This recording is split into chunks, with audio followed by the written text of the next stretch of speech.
Hello, first of all welcome to zero school. എൻ്റെ പേര് Gopika Prasannan. Nila school of ഹാപ്പിനെസിൻ്റെ academic കോർഡിനേറ്ററാണ്.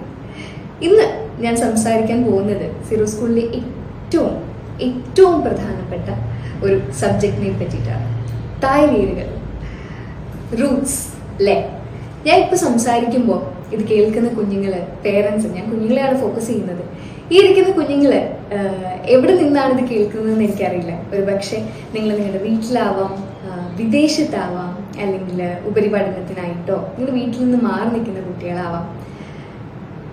നിങ്ങളോടൊക്കെ എനിക്ക് ഇന്ന് സംസാരിക്കാനുള്ളത് നിങ്ങളുടെ റൂട്ട്സിനെ പറ്റിയിട്ടാണ്.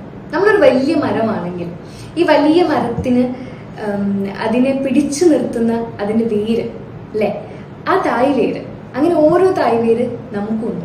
നമ്മുടെ കുടുംബത്തില് നമ്മുടെ അച്ഛൻ, നമ്മുടെ അമ്മ, നമ്മുടെ സഹോദരങ്ങൾ, നമ്മുടെ മുത്തശ്ശൻ, നമ്മുടെ മുത്തശ്ശി, അങ്ങനെയുള്ള തായ്വേരുകളെ പറ്റിയാണ് നമ്മൾ ഇന്ന് സംസാരിക്കുന്നത്. ഒരുപക്ഷെ ഞാൻ ഈ തായ്വേരെന്നും റൂട്ട്സ് എന്നും ഒക്കെ പറയുമ്പോൾ എനിക്ക് പറയാനുള്ളത്, നിങ്ങൾ എത്രത്തോളം നിങ്ങളുടെ തായ്വേരുകളെ പറ്റി ചിന്തിച്ചിട്ടുണ്ട്? എൻ്റെ അമ്മ വരുന്ന ഏത് സാഹചര്യത്തിൽ നിന്നാണ്, എൻ്റെ അച്ഛൻ വരുന്ന ഏത് സാഹചര്യത്തിൽ നിന്നാണ്, എൻ്റെ ഗ്രാൻഡ് പേരൻസ് വളർന്നു വന്ന വീട് എവിടെയാണ്, ഞാൻ ഇന്ന് ഇങ്ങനെ ആയി നിൽക്കുന്ന ഞാൻ എന്ന് പറയുന്ന വ്യക്തിനെ ഇങ്ങനെയൊക്കെ ആക്കി തീർത്ത ആളുകൾ, ആ തായ്വേരുകൾ എങ്ങനെ ഉണ്ടായി, അതെങ്ങനെ ബലപ്പെട്ടു. ഇപ്പൊ ഒരു റൂട്ട് നമ്മളൊരു ചെടി വെച്ച ഉടനെ അങ്ങ് നല്ല ശക്തമാവുന്നില്ല. ഈ പറയുന്ന വേരുകള് ശക്തമാവുന്ന, അതൊരു വലിയ മരമായിട്ട് നിൽക്കുമ്പോൾ അതിനെ അത്രത്തോളം പിടിച്ചു നിർത്തണമെങ്കിൽ അത് ഒരുപാട് കടമ്പകളൊക്കെ കടന്ന് ആവശ്യത്തിനുള്ള പ്രകാശവും ആവശ്യത്തിനൊക്കെ വെള്ളവും കെയറും ഒക്കെ കിട്ടിയിട്ടായിരിക്കും വന്നിട്ടുണ്ടാവുക. അത്രത്തോളം കെയർ കിട്ടിയിട്ടാവും ഓരോ കുഞ്ഞുങ്ങളും ഉണ്ടായിട്ടുള്ളത്. ആ വേരുകൾ നമ്മുടെ അച്ഛനാകുന്ന, നമ്മുടെ അമ്മയാകുന്ന, നമ്മുടെ സഹോദരങ്ങളാകുന്ന, നമ്മുടെ ഗ്രാൻഡ് പേരൻസ് ആകുന്ന, നമ്മുടെ നെയ്ബേഴ്സ് ആകുന്ന, നമ്മുടെ ചെറുപ്പത്തിൽ നമ്മൾ കണ്ടു വളർന്ന നമ്മുടെ കാര്യങ്ങൾ. എനിക്ക് അറിഞ്ഞുകൂടാ ഇത് കേൾക്കുന്ന കുട്ടികൾ എത്ര പേർ നിങ്ങളുടെ മുത്തശ്ശന്റെ വീട്ടില് അവധിക്കാലങ്ങളിൽ പോകുന്ന ഓർമ്മകളുള്ള കുട്ടികളാണെന്ന്. അവിടുത്തെ ആറ്റില് നീന്തുന്നതും മാങ്ങ പറിച്ച് നടക്കുന്നതും ഒക്കെ നിങ്ങൾ എന്തുമാത്രം ആസ്വദിച്ചിട്ടുള്ള കുട്ടികളാണ്. ഒരുപാട് വേഗത്തിൽ പോകുന്ന ഒരു കാലമാണ് നമുക്കിപ്പോൾ ഉള്ളത്. ഈ ഒരു ഡിജിറ്റൽ യുഗം എന്ന് പറയുന്നത്, ഈ ഡിജിറ്റൽ യുഗത്തിൽ നിൽക്കുന്ന കുട്ടികൾ മാത്രമല്ല, ഈ ഡിജിറ്റൽ യുഗത്തിൽ നിൽക്കുന്ന എല്ലാവർക്കും തന്നെ അത്രയും വേഗതയാണ്. അപ്പൊ ഈ പഴയ ജീവിത ശൈലി, അതിന്റെ ഒരു സ്ലോനെസ് ഉണ്ടല്ലോ, അതിന്റെ ഒരു വേഗത ഇല്ലായ്മയുണ്ടല്ലോ. ആ വേഗത ഇല്ലായ്മയെ നിങ്ങൾ എത്രത്തോളം തൊട്ടറിഞ്ഞിട്ടുണ്ട്? ഒരു പക്ഷെ നിങ്ങൾ അതൊക്കെ എൻജോയ് ചെയ്തിട്ടുണ്ടാവാം നിങ്ങളുടെ ഏറ്റവും ചെറിയ കാലത്ത്. ഇപ്പോ ഈ വിദേശത്ത് താമസിക്കുന്ന കുഞ്ഞുങ്ങളെ പറ്റിയൊക്കെ ഓർക്കുമ്പോൾ എനിക്ക് സങ്കടം തോന്നാറുണ്ട്. അവര് എങ്ങനെയായിരിക്കും അവരുടെ ഗ്രാൻഡ് പേരൻസിനോട് കണക്റ്റഡ് ആവുക? ഇപ്പൊ ഞാൻ പറഞ്ഞതുപോലെ അവധിക്കാലങ്ങളിൽ അമ്മയുടെ വീട്ടിലും അച്ഛൻ്റെ വീട്ടിലും ഒക്കെ ദൂരേക്ക് പോകുന്ന, അവിടെ അവധിക്കാലം എല്ലാ ഒരു വീട്ടിലെ ബ്രദേഴ്സ് ആൻഡ് സിബ്ലിങ്സ് എല്ലാവരും അവരുടെ കുടുംബം ഒത്തൊരുമിച്ച് വന്ന് ചേർന്ന് അവിടുത്തെ ഉത്സവങ്ങൾ ആഘോഷിക്കുന്ന, ഇപ്പം ഓണം ആയിക്കോട്ടെ, ക്രിസ്മസ് ആയിക്കോട്ടെ, ഇത്തരം ആചാരങ്ങളൊക്കെ ഒരുമിച്ച് ആഘോഷിക്കുന്ന ഒരു ഓർമ്മകളിൽ എത്ര പേരുണ്ടാവും എന്നുള്ളത് സംശയമാണ്. ഈ പഴമയുടെ ആ ഒരു വേഗത ഇല്ലായ്മയെ എത്രത്തോളം കുഞ്ഞുങ്ങൾക്ക് അക്സെപ്റ്റ് ചെയ്യാൻ പറ്റാറുണ്ട്, അഡ്ജസ്റ്റ് ചെയ്യാൻ പറ്റാറുണ്ട് എന്നൊക്കെ നമ്മൾ ചിന്തിക്കാറുണ്ട്. പലപ്പോഴും ഈ വിദേശത്തുള്ള കുട്ടികളെ വളരെ കുറച്ചുകൂടെ സ്പെസിഫൈ ആയിട്ട് ഫോക്കസ് ചെയ്യുന്നത് ഒരുപക്ഷെ അവർക്ക് പലപ്പോഴും നഷ്ടപ്പെടുന്ന അവരുടെ ഈ റൂട്ട്സിനെ പറ്റിയിട്ടുള്ള അവയർനെസ് ആണ്. ഇപ്പോൾ നമ്മൾ ചില ഗ്രാൻഡ് പേരൻസിനോട് സംസാരിക്കുമ്പോൾ അവർ പറയാറുണ്ട്, എൻ്റെ കുഞ്ഞു കുട്ടിക്ക്, എൻ്റെ മകളുടെ അല്ലെങ്കിൽ എൻ്റെ മകൻ്റെ മോനോ മോൾക്കോ എന്നോട് സംസാരിക്കാനുള്ള ഭാഷ പോലും അറിയുന്നുണ്ടാവില്ല. ഇംഗ്ലീഷ് മാത്രം സംസാരിക്കുന്ന, മലയാളം മാത്രം അറിയുന്ന ഒരു അമ്മൂമ്മയോട് അവരുടെ ഒരു കമ്മ്യൂണിക്കേഷൻ ഏറ്റവും വലിയ പ്രോബ്ലം ആയി തീരുന്നത് പലപ്പോഴും ഭാഷയാണ്. ഇത് കേട്ടുകൊണ്ടിരിക്കുന്ന കുട്ടികളോട് ഞാനൊരു കാര്യം പറയട്ടെ. നിങ്ങൾ ഇന്ന് തന്നെ നിങ്ങളുടെ ഗ്രാൻഡ് പേരൻസിനെ ഒന്ന് വിളിച്ചു ചോദിക്കുക. അമ്മമ്മ പറയുന്ന അല്ലെങ്കിൽ അപ്പൂപ്പൻ പറയുന്ന ചില വാചകങ്ങളെ ഒന്ന് ശ്രദ്ധിച്ച് കേൾക്കുക. അവരുടെ ആ ഒരു ശൈലി എങ്ങനെ ഉണ്ടായി, അവരാ പറയുന്ന കാര്യങ്ങളിൽ നിങ്ങൾക്ക് കണക്റ്റ് ആവാത്ത ആ ഒരു ഭാഷാ നൈപുണ്യമുണ്ടല്ലോ, അതിനെയൊക്കെ ഒന്ന് മനസ്സിലാക്കാൻ വേണ്ടി ശ്രദ്ധിക്കുക. ഈ ഒരു ഭാഗം വീഡിയോയിൽ നിന്ന് കളയുക. കാര്യം ഞാൻ തെറ്റാണ് പറഞ്ഞത്, കോൺഫിഡൻസ് ഇല്ലാതെ പറഞ്ഞത്, അത് കളയുക പ്ലീസ്. അടുത്ത പോയിന്റിലേക്ക് ഞാൻ ഇതായിട്ട് കിടക്കുന്നു. ഇത് കണ്ടുകൊണ്ടിരിക്കുന്ന കുട്ടികളോട് ഞാനൊന്ന് ചോദിക്കട്ടെ, നിങ്ങൾ നിങ്ങളുടെ അവധിക്കാലത്തും അല്ലാതെയും ഒക്കെ ഈ കുടുംബത്തോടൊപ്പം ചെലവഴിക്കുന്ന സമയത്ത് പല ആചാരങ്ങളും കണ്ടിട്ടുണ്ടാവുമല്ലോ. ഇത്തരം ആചാരങ്ങൾ അതൊരു പക്ഷേ നിങ്ങളുടെ അമ്പലത്തിൽ നടത്തുന്ന ഒരു ഉത്സവ പരിപാടിയിൽ ഉണ്ടാവുന്ന ഒരു ഗാനമേളയാവാം, അല്ലെങ്കിൽ എന്തൊക്കെ മണ്ടത്തരങ്ങളാണ് പറഞ്ഞുകൊണ്ടിരിക്കുന്നത്. പ്ലീസ്, സെക്കൻഡ് ഹാഫ് ഫ്ലോപ്പാണ്. അങ്ങനെയാണെങ്കിൽ അത് പോസ് ചെയ്യുക. ഓക്കെ ഓക്കെ, ഞാൻ പറഞ്ഞുകൊണ്ടിരിക്കുന്നത് ഒരു മിനിറ്റ് ഒന്ന് പോസ് ചെയ്യുക, എനിക്കൊരു ബ്രേക്ക് തരിക. ഇത് കണ്ടുകൊണ്ടിരിക്കുന്ന കുട്ടികളോട് എനിക്ക് പറയാനുള്ളത്, നിങ്ങൾ ഇന്ന് തന്നെ തീർച്ചയായും ചെയ്യേണ്ട കാര്യം നിങ്ങളുടെ അപ്പൂപ്പനും നിങ്ങളുടെ അമ്മൂമ്മയും ഒക്കെ ഉപയോഗിക്കുന്ന അവരുടെ ഭാഷ ഒന്ന് ശ്രദ്ധിക്കുക, അവരുടെ ശൈലി ഒന്ന് ശ്രദ്ധിക്കുക. ചിലപ്പോൾ നമ്മൾ അത്രയും ഫാസ്റ്റ് ആയിട്ട് സംസാരിക്കുന്നുണ്ടാവില്ല, നമ്മുടെ ലാംഗ്വേജിനൊപ്പം അവർ ഓടിയെത്തുന്നുണ്ടാവില്ല. പക്ഷെ അത്രയും ബ്യൂട്ടിഫുൾ ആയിട്ട് അവർ സംസാരിക്കുന്നൊന്ന് കേട്ട് നോക്കുക, അതിനെ അക്സെപ്റ്റ് ചെയ്ത് നോക്കുക, അതിനെ എൻജോയ് ചെയ്ത് നോക്കുക. അതിലുപരി അവരെന്തുകൊണ്ടായിരിക്കും അങ്ങനെ സംസാരിക്കുന്നത്, അവരെ അത്തരത്തിലുള്ള ശൈലി എനിക്ക് തോന്നുന്നു ഇപ്പോഴത്തെ കുട്ടികൾ ഉപയോഗിക്കുന്ന നമ്മൾ വളരെ സ്ഥിരമായി നമ്മൾ പറയുന്ന ശൈലികളൊക്കെ തന്നെയും പഴയ തലമുറയ്ക്ക് അറിയുന്ന കാര്യങ്ങളല്ല. എന്നാൽ അവർ സംസാരിക്കുന്ന ഇത്തരത്തിലുള്ള പഴഞ്ചൊല്ലുകളും അല്ലെങ്കിൽ ചില ശൈലികളും, മലയാളത്തിലെ ശൈലികളും അതാത് സ്ഥലങ്ങളുടെ, നിങ്ങളുടെ കൾച്ചറായിട്ട് ബന്ധപ്പെട്ടതോ, നിങ്ങളുടെ സ്ഥലമായിട്ട് ബന്ധപ്പെട്ടതോ, നിങ്ങൾ ജീവിക്കുന്ന സ്ഥലമായി ബന്ധപ്പെട്ടതോ, നിങ്ങളുടെ ജില്ലേനെ കൺസിഡർ ചെയ്തിട്ടൊക്കെ പലതരത്തിലുള്ള ശൈലികൾ ഉപയോഗിക്കുന്നുണ്ടാവാം. അപ്പൊ അതുകൊണ്ട് അത്തരം ശൈലികളൊക്കെ ഒന്ന് ശ്രദ്ധിക്കുക. ഇനി ഞാൻ ആഗ്രഹിക്കുന്നത്, നിങ്ങൾ ഒരു പക്ഷേ ഇത്തരത്തിൽ അവധിക്കാലത്തിലൊക്കെ വീട്ടിൽ പോകുമ്പോൾ ആചാരങ്ങൾ, പലതരത്തിലുള്ള ആചാരങ്ങൾ കുടുംബത്തിൽ ഉണ്ടാവാറുണ്ട്. അത് നിങ്ങൾ ഒരു കുടുംബക്ഷേത്രത്തിൽ ഒരുമിച്ച് എല്ലാവരും കൂടെ പോകുന്നതാവാം, ഒരു ഓണാഘോഷത്തിന് എല്ലാവരും കൂടെ ഒത്തൊരുമിച്ച് ഫുഡ് കഴിക്കുന്നതാവാം, ക്രിസ്മസ് ആയിക്കോട്ടെ, മറ്റേത് തരത്തിലുള്ള സെലിബ്രേഷൻ ആണെങ്കിലും അത്തരം സെലിബ്രേഷൻസിൽ നിങ്ങൾ ഒന്നായി ചേർന്ന് നിൽക്കുന്ന ഓർമ്മകൾ ഉണ്ടാവുമല്ലോ. ആ ഓർമ്മകളൊക്കെ തന്നെയും നിങ്ങളുടെ തായ് വേരിനെ അത്രത്തോളം സ്ട്രെങ്തൻ ചെയ്യുന്ന, ശാക്തീകരിക്കുന്ന ഒന്ന് തന്നെയാണ്. ഇനി പലപ്പോഴും നമ്മൾ ഒരുപാട് ഒരാളെ കാട്ടിത്തരാൻ പറയുമ്പോൾ, അല്ലെ, ഇപ്പം എനിക്ക് എൻ്റെ ഒരു ഫ്രണ്ടിനെ കാണണം, അല്ലെങ്കിൽ എനിക്ക് എൻ്റെ അച്ഛനെ കാണണം, എനിക്ക് എൻ്റെ അമ്മയെ കാണണം എന്ന് പറയുമ്പോൾ നമുക്ക് ഏറ്റവും ഈസി ആയിട്ട് നമ്മുടെ ഫോണിൻ്റെ ഒരു ഗാലറിയിൽ, നമ്മുടെ ഗൂഗിൾ ഫോട്ടോസിലോ അല്ലാതെയോ നമ്മുടെ ഡ്രൈവിലോ ഒക്കെ ആയിട്ട് നമുക്ക് ഫോട്ടോസ് ഉണ്ടാവാറുണ്ട്. അപ്പോഴൊക്കെ നിങ്ങളൊന്ന് ഓർത്തു നോക്കുക. ഒരുപക്ഷെ നിങ്ങളുടെ അച്ഛനും അമ്മയും ഒക്കെ, ഇപ്പോഴത്തെ കുട്ടികളാണ് കേട്ടോ, നിങ്ങളുടെ അച്ഛനും അമ്മയും ഒക്കെ നിങ്ങളെ ഒരു ഫോട്ടോ കാണിച്ചിട്ടുണ്ടാവുക പഴയ ഒരു ആൽബത്തിൽ നിന്നായിരിക്കും. ഇപ്പോഴത്തെ ഡിജിറ്റൽ ആൽബത്തിനെയൊക്കെ കമ്പയർ ചെയ്ത് നോക്കുമ്പോൾ അത്തരം ആൽബങ്ങൾ, അത്തരം ഒരു ആൽബം നിങ്ങളുടെ കയ്യിലുണ്ടെങ്കിൽ തീർച്ചയായും നിങ്ങളൊന്ന് എടുത്തു നോക്കണം. അതിൽ നിങ്ങളുടെ തായ് വേരുകൾ, നിങ്ങളുടെ അപ്പൂപ്പന്റെ ചെറുപ്പകാലമാവാം, നിങ്ങളുടെ അമ്മയുടെ ചെറുപ്പകാലമാവാം, നിങ്ങളുടെ അച്ഛന്റെ ചെറുപ്പകാലമാവാം. ഇപ്പോഴുള്ള നമ്മുടെ ഒരു ഡിജിറ്റൽ ഗാലറിയിൽ നിന്നൊക്കെ എന്തുമാത്രം വ്യത്യസ്തമായിട്ടുള്ള നല്ല നല്ല ഓർമ്മകൾ ഇപ്പോഴും തീർച്ചയായും ഡിജിറ്റൽ യുഗത്തിലുള്ളതൊക്കെ തന്നെയും നല്ല നല്ല ഓർമ്മകളാണെങ്കിൽ കൂടിയും ഒരു തിരിഞ്ഞു നോട്ടം പലപ്പോഴും വളരെ ബ്യൂട്ടിഫുൾ ആയിരിക്കും. പോസ് ചെയ്യുക. കുട്ടികളോടാണ് ഇന്ന് നിങ്ങൾക്കുള്ള ഒരു ടാസ്ക് എന്ന് പറയുന്നത്, അല്ലെങ്കിൽ നിങ്ങളൊന്ന് ചിന്തിച്ചിട്ട് ഇതൊന്ന് ചെയ്ത് നോക്കണല്ലോ എന്ന് നിങ്ങൾക്ക് തോന്നുന്ന ഒരു കാര്യം പറയട്ടെ. നിങ്ങൾ നിങ്ങളുടെ പഴയ കുടുംബ വീടിന്റെ ഫോട്ടോ ഉണ്ടോ എന്ന് ചോദിക്കാം അച്ഛനോടും അമ്മയോടും. നമ്മൾ മുമ്പ് പറഞ്ഞ ആൽബത്തിലുണ്ടോ എന്ന് തപ്പി നോക്കുക. ഇല്ലെങ്കിൽ ഫോണിലാണെങ്കിലും കുടുംബ വീടുണ്ടോ എന്ന് നോക്കുക. ഇനി ആ കുടുംബ വീട് അവിടെ അങ്ങനെ തന്നെ ഉണ്ടെങ്കിൽ, അത് നിങ്ങൾ ഒരുപാട് കാലമായി പോയിട്ട് നിങ്ങൾ അവിടെ ഒരുപാട് കാലമായിട്ടും പോയിട്ടില്ല എങ്കിൽ തീർച്ചയായിട്ടും അടുത്തൊരു ദിവസം തന്നെ അവിടെ പോകണമെന്നൊന്ന് പ്ലാൻ ചെയ്യാം.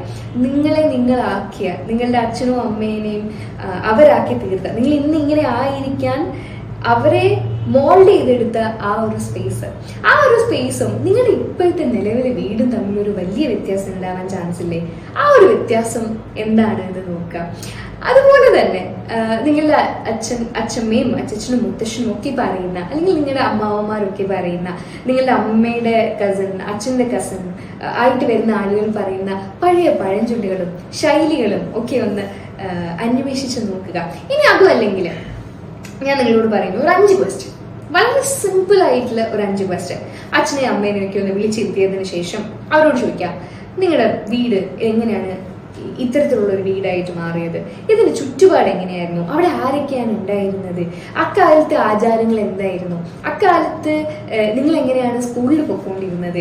അല്ലെങ്കിൽ നിങ്ങൾ എങ്ങനെയാണ് ഇന്നത്തെ ഈ അച്ഛനും അമ്മയും ഒക്കെ ആയി തീർന്നത് എന്ന് നിങ്ങൾക്ക് ചോദിക്കാനായിട്ട് പറ്റും. നിങ്ങളുടെ സ്കൂൾ എവിടെയായിരുന്നു? അച്ഛൻ്റെ അമ്മയുടെയും സ്കൂൾ അറിയുന്ന കുട്ടികൾ ഈ കൂട്ടത്തിലുണ്ടോ? അച്ഛനും അമ്മയും എങ്ങനെയാണ് സ്കൂളിൽ പോയിരുന്നത് എന്നറിയോ? അവരുടെ ചെറുപ്പകാലത്തിലെ കളികൾ. ഇപ്പൊ ഒരുപക്ഷെ എനിക്ക് തോന്നുന്നു കുട്ടികളൊക്കെയും ലൂഡോയും ചെസ്സും മൊബൈലിൽ എന്തൊക്കെയോ ഗെയിമുകളും ഒക്കെ കളിക്കുമ്പോൾ പലപ്പോഴും നമ്മുടെ അച്ഛനും അമ്മയൊക്കെ കളിച്ചത് ഇട്ടൂലി പോലുള്ള, അല്ലെങ്കിൽ ഇട്ടൂലി എന്നൊരു വാക്ക്, ഒരു കളി നിങ്ങൾ കേട്ടിട്ടുണ്ടോ എന്ന് എനിക്കറിയില്ല, ഇട്ടൂലി പോലുള്ള, ഒളിച്ചുകളി പോലുള്ള പലതരത്തിലുള്ള എന്താ പറയാ, നമ്മൾ സാറ്റെന്നും അങ്ങനെയൊക്കെ പറയുന്ന ഒരുപാട് തരം കളികൾ ഉണ്ടാവുമല്ലോ. അപ്പൊ ഈ അച്ഛനും അമ്മയൊക്കെ കളിച്ച് അവരുടെ ചെറുപ്പത്തിൽ അവർ ഈ ഫോണൊന്നും ഉണ്ടായിരുന്നില്ല. ഇപ്പോഴത്തെ കാലത്തുള്ളതുപോലെ ഒരു ലൈബ്രറി ആക്സസ് ഒന്നും അവർക്ക് ഉണ്ടായിട്ടുണ്ടാവില്ല. ഇത്തരം യാത്രകൾ ചെയ്യുന്നുണ്ടാവില്ല. അപ്പൊ അതുകൊണ്ട് തന്നെ അവരവരുടെ ചെറുപ്പകാലത്തിൽ എങ്ങനെയാണ് ടൈം സ്പെൻഡ് ചെയ്തിരുന്നത് എന്ന് ചോദിക്കാം. അവർ യാത്ര ചെയ്തിരുന്നത് എങ്ങനെയാണ്? അവരുടെ വിനോദങ്ങൾ എന്തൊക്കെയാണ്? അവർ സുഹൃത്തുക്കളായിട്ട് ഒത്തുചേരുമ്പോൾ അവരെങ്ങനെയാണ് കളിച്ചിരുന്നത്? അവരുടെ സംഭാഷണങ്ങൾ എങ്ങനെയായിരുന്നു? അവരുടെ ജീവിതശൈലി എന്തായിരുന്നു? അവരുടെ ഫുഡ് ഹാബിറ്റ്സ് എന്തായിരുന്നു എന്നൊക്കെ നിങ്ങൾ അന്വേഷിക്കുക. അല്ലെങ്കിൽ അവർ 1ാം ക്ലാസ് മുതൽ 10ാം ക്ലാസ് വരെ പഠിച്ചത് എവിടെയാണ് എന്ന് ചോദിക്കുക. അവർ ഈ സ്കൂളിൽ പഠിച്ച സമയത്ത് അവരുടെ സുഹൃത്തുക്കൾ എങ്ങനെയായിരുന്നു എന്ന് ചോദിക്കുക. അവരാക്കി തീർത്ത അവരുടെ വീടിനെ പറ്റി, അവരുടെ നാടിനെ പറ്റി, അവരെ പറ്റി, അവരുടെ ആഗ്രഹങ്ങളെ പറ്റി ഒക്കെ ചോദിക്കുക. ഇനി ഇവിടെ കൊണ്ടൊന്നും തീരുന്നതല്ല നമ്മുടെ റൂട്ട്സ് അതിനും അപ്പുറമാണ്. നമ്മുടെ കുടുംബ വീട് കണ്ടെത്തുന്നതിലോ നമ്മുടെ കുടുംബ വീടിന്റെ ചരിത്രം മനസ്സിലാക്കുന്നതിലോ ഒക്കെ ഉപരി സ്വന്തം ഗ്രാൻഡ് പേരന്റിന്റെ, മുത്തശ്ശന്റെയോ മുത്തശ്ശിയുടെയോ ഒക്കെ ആയിട്ടുള്ള ബർത്ത്ഡേ അറിയുന്ന എത്ര കുട്ടികൾ ഉണ്ടാവില്ലേ? അവരുടെ ബർത്ത്ഡേക്ക് ഒരു ഗിഫ്റ്റ് അയച്ചു കൊടുക്കുന്ന, കുടുംബത്തോടൊപ്പം സെലിബ്രേറ്റ് ചെയ്യുന്ന, അവരുടെ ബർത്ത്ഡേക്ക് ഒരു ലെക്ചർ അയക്കുന്ന എത്ര കുട്ടികൾ നമുക്കിടയിലുണ്ട്. അങ്ങനെ ഒരു കുട്ടിയാവാൻ ഒരുപക്ഷെ നിങ്ങൾക്ക് സാധിച്ചാൽ നിങ്ങളുടെ തായ് വേരിനെ തൊട്ടറിയാൻ ശ്രമിക്കുന്ന, ഒപ്പം നിങ്ങളുടെ വേരിനെയും സ്ട്രെങ്തൻ ചെയ്യാൻ പോകുന്ന ഒരു അടിപൊളി ഓപ്പർച്യൂണിറ്റി ആയിരിക്കും നിങ്ങളെ സംബന്ധിച്ചത്. നിങ്ങളുടെ വീട്ടുപേര് എന്താണ്? നിങ്ങളുടെ വീട്ടുപേര് അത്തരത്തിലുള്ള ഒരു നെയിം ആവാൻ, എന്ത് നെയിം വേണമെങ്കിലും ആയിക്കോട്ടെ കേട്ടോ, ആ ഒരു നെയിം എവിടെ നിന്നാണ് വന്നത്? എങ്ങനെയായിരിക്കും അത് ഉത്ഭവിച്ചിട്ടുണ്ടാവുക? നിങ്ങളുടെ കുടുംബത്തിന്റെ പേര്, നിങ്ങളുടെ കുടുംബ വീട്, നിങ്ങളുടെ കുടുംബ വീടിന്റെ വീട്ടുപേര്, ഇവിടുത്തെ പിൻകോഡ് അഡ്രസ്, ഇവിടേക്ക് ഒരു ലെറ്റർ അയക്കണമെങ്കിൽ ആ പിൻകോഡിന്റെ അഡ്രസ്സ്, ഇതൊക്കെ അറിയില്ലെങ്കിൽ തീർച്ചയായിട്ടും കണ്ടുപിടിക്കണം. ഇനി അപ്പം കുറച്ച് ക്വസ്റ്റ്യൻ. നിങ്ങളുടെ കുടുംബത്തിന്റെ പ്രത്യേകത എന്താണ്? What makes your family unique, അല്ലേ? ആൻഡ് മറ്റൊരു കുടുംബത്തിൽ നിന്ന് നോക്കുമ്പോൾ what makes my family, my Roots special? ആ ഒരു ക്വസ്റ്റ്യൻ വളരെ ഇമ്പോർട്ടൻ്റ് അല്ലേ? ആ ഒരു ക്വസ്റ്റ്യൻ വളരെ റിഫ്ലക്റ്റീവ് അല്ലേ? ഒന്ന് ചിന്തിച്ച് നോക്കിയേ. ഒരു പക്ഷേ നമ്മൾ നമ്മുടെ ഫാമിലിയോടൊപ്പമുള്ള ഒരു ക്വാളിറ്റി ടൈം ആയിരിക്കാം നമ്മുടെ ഫാമിലിനെ സ്പെഷ്യൽ ആക്കുന്നത്, അല്ലേ? അല്ലെങ്കിൽ ഒരുപക്ഷെ നമ്മൾ എങ്ങനെയാണ് നമ്മുടെ ഗ്രാൻഡ് പേരൻസിനോടുള്ള, ഇപ്പൊ വളരെ ന്യൂക്ലിയർ ആയിട്ടുള്ള ഫാമിലീസ് ഉള്ള ഒരു ടൈമാണ്, തെറ്റാണെന്നല്ല, പക്ഷെ എങ്കിൽ പോലും നമ്മുടെ ഗ്രാൻഡ് പേരൻസിനോടൊപ്പമുള്ള ഒരു ഫാമിലി, അങ്ങനത്തെ ഒരു ക്വാളിറ്റി ടൈം സ്പെൻഡ് ചെയ്യുന്ന ഒരു ഫാമിലി ആയിരിക്കും ചിലപ്പോൾ ഒരു സ്പെഷ്യാലിറ്റി ആയിട്ടുള്ളത്. ചിലപ്പോൾ ഒരു നാട്ടിലെ തന്നെ ഏറ്റവും സേവനങ്ങൾ ചെയ്യുന്ന, ഏറ്റവും ബെസ്റ്റ് മോഡലാക്കാൻ പറ്റുന്ന ഒരു ഫാമിലി ആയിരിക്കാം നിങ്ങളുടെ. അപ്പൊ അങ്ങനെ പലതരത്തിലുള്ള സ്പെഷ്യൽ ക്വാളിറ്റീസ് നിങ്ങളുടെ ഫാമിലിക്ക് ഉണ്ടാവും. നിങ്ങൾക്കല്ല, നിങ്ങളുടെ ഫാമിലിക്ക്. നിങ്ങളുടെ ഫാമിലിയുടെ, നിങ്ങളുടെ കുടുംബത്തിന്റെ ആ സ്പെഷ്യാലിറ്റി അത് തീർച്ചയായും നിങ്ങൾ കണ്ടുപിടിക്കണം. നാളെ മറ്റൊരാളുടെ മുന്നിൽ എത്തുമ്പോൾ this is my family, this is my Roots, എന്റെ റൂട്ട്സിന്റെ സ്ട്രെങ്ത് ഇതാണ് എന്ന് പറയാൻ പാകത്തിന് നിങ്ങളിതിന് പ്രിപ്പയർ ആയിരിക്കണം.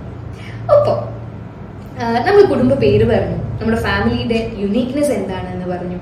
ഇനി ഒരു പക്ഷേ നിങ്ങളുടെ നാട്ടില്, നിങ്ങളുടെ കുടുംബത്തിന് നിങ്ങളുടെ നാട്ടിൽ നിന്നും കിട്ടിയിട്ടുള്ള നാട്ടറിവുകൾ എന്താണ് എന്നറിഞ്ഞാലോ? ഒരു പക്ഷെ കൊല്ലത്ത് നിന്ന് കോഴിക്കോട്ടേക്ക് വരുന്ന ഒരാൾക്കോ അല്ലെങ്കിൽ ട്രിവാൻഡ്രത്ത് നിന്ന് കോട്ടയത്തേക്ക് പോകുന്ന ഒരാൾക്കോ ഉണ്ടാവുന്ന 2 കൾച്ചറൽ ഡിഫറൻസ് ഇല്ലേ? ഈ ഡിഫറൻസിൽ ഉണ്ടാവുന്ന നാട്ടറിവുകൾ രണ്ടാണ്. ആ നാട്ടറിവുകൾ നിങ്ങൾക്ക് തരുന്നത് നിങ്ങളുടെ ചുറ്റുപാട് മാത്രമല്ല, നിങ്ങളുടെ കുടുംബം കൂടിയാണ്. നിങ്ങൾക്ക് ഉണ്ടാവുന്ന ഓരോ വാല്യൂസും, നിങ്ങളുടെ മൊറാലിറ്റിയും നിങ്ങളുടെ പേഴ്സണാലിറ്റിയും ഒക്കെ ഈ റൂട്ട്സ് തന്നെയാണ് നിർണ്ണയിക്കുന്നത്. നിങ്ങളുടെ സ്വഭാവം എന്താണെന്നും നിങ്ങൾ ആരാണെന്നും നിങ്ങൾ എന്തായി തീരുമെന്നും നിശ്ചയിക്കുന്നത് ഈ റൂട്ട്സ് തന്നെയാണ്. അതുകൊണ്ട് ഈ റൂട്ട്സിനെ മനസ്സിലാക്കുക. ഈ റൂട്ട്സിന്റെ വാല്യൂസ് എന്താണ്, ഈ റൂട്ട്സിന്റെ വാല്യൂസ് എങ്ങനെ ഇങ്ങനെയായി തീർന്നു എന്നൊക്കെ പഠിക്കേണ്ടുന്നത് നിങ്ങളുടെ ഉത്തരവാദിത്വം കൂടിയാണ്. നിങ്ങളുടെ വീട്ടിൽ പാരമ്പര്യമായി നടന്നു പോകുന്ന ആചാരങ്ങൾ എന്താണെന്ന് നോക്കുക. നിങ്ങളുടെ തറവാട് എവിടെയാണെന്ന് നോക്കുക. ആ തറവാട്ടിലെ വിസിറ്റ്സിനെ പറ്റി നിങ്ങൾ ആലോചിക്കുക. നിങ്ങളുടെ ലൈഫില് നിങ്ങളുടെ ഈ ഫാമിലി നിങ്ങൾക്ക് തന്ന ഏറ്റവും ബെനിഫിഷ്യൽ ആയിട്ടുള്ള കാര്യം എന്താണ് എന്ന് കൂടി ചിന്തിക്കുക. അതൊരു പക്ഷെ നിങ്ങളുടെ സ്വഭാവ രീതിയാവാം, നിങ്ങൾ മറ്റൊരാളെ ട്രീറ്റ് ചെയ്യുന്ന രീതിയാവാം, നിങ്ങൾ ഒരുപാട് ആളുകളോട് സ്നേഹത്തിൽ പെരുമാറുന്നതാവാം, നിങ്ങൾ നിങ്ങളുടെ കമ്മ്യൂണിറ്റിക്ക് വേണ്ടിയും സൊസൈറ്റിക്ക് വേണ്ടിയും ആവുന്നതിൽ നിങ്ങളുടെ ഫാമിലി നിങ്ങളെ മോൾഡ് ചെയ്തതാവാം. What you gained from your family, ഫാമിലിയുടെ സ്പെഷ്യാലിറ്റി എന്താണ് എന്ന് ചിന്തിക്കുന്നതിനോടൊപ്പം what you gain from your family എന്ന് കൂടി ചിന്തിക്കാം. ഇനി ഒരു മറുചോദ്യം കൂടി ഉണ്ട്. ഫാമിലി എന്ത് തന്നു എന്ന് ചോദിക്കുമ്പോൾ നിങ്ങൾ എന്താണ് നിങ്ങളുടെ റൂട്ട്സിന് വേണ്ടി ചെയ്തത് എന്ന് കൂടി നമ്മൾ ചിന്തിക്കണ്ടേ? ഞാൻ ചെയ്യുന്ന ഇപ്പോഴത്തെ ഒരു കാര്യം വാട്ട് മേക്സ് മേ ബി എന്തായിരിക്കും എൻ്റെ ഒരു മുത്തശ്ശീനെ, എൻ്റെ ഒരു മുത്തശ്ശനെ, എൻ്റെ അച്ഛനെ, എൻ്റെ അമ്മേനെ ഇപ്പൊ ഞാൻ ചെയ്യുന്ന എന്ത് കാര്യമായിരിക്കും അവർ ഒരുപക്ഷെ അഭിമാനത്തോടു കൂടി നോക്കുക. എൻ്റെ കുട്ടി, എൻ്റെ മകൻ, എൻ്റെ മകൾ, എൻ്റെ കൊച്ചുമകൾ എന്നൊക്കെ അവർ അഭിമാനത്തോടെ നിങ്ങളിൽ നോക്കി കാണുന്ന ആ ഒരു കാര്യം എന്താവും? അതുകൊണ്ട് ആ ഒരു ചോദ്യത്തോടു കൂടി ഇന്നത്തെ റൂട്ട്സ് എന്നുള്ള സെഷൻ ഞാൻ അവസാനിപ്പിക്കുകയാണ്. I hope you enjoyed. Thank you so much.